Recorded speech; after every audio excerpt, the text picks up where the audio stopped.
భావములోన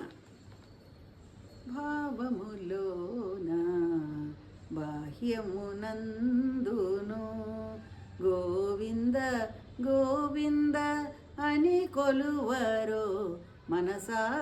భావములోన బాహ్యము నందును గోవింద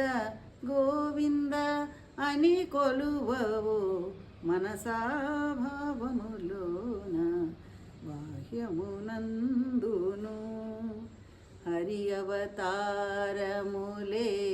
అఖిల దేవతలు హరిలోనివే బ్రహ్మాండంబులు హరినామములే అన్ని మంత్రములు హరి హరి హరి హరి హరి అనవో మనసా భావములోన బాహ్యమునందును అచ్యుతుడితడే ఆదియునంత్యము అచ్యుతుడే అసురాంతకుడు అచ్యుతుడు శ్రీ వెంకటాద్రి మీదనిదే అచ్యుత అచ్యుత శరణనవో మనసా భావములోన బాహ్యమునందును.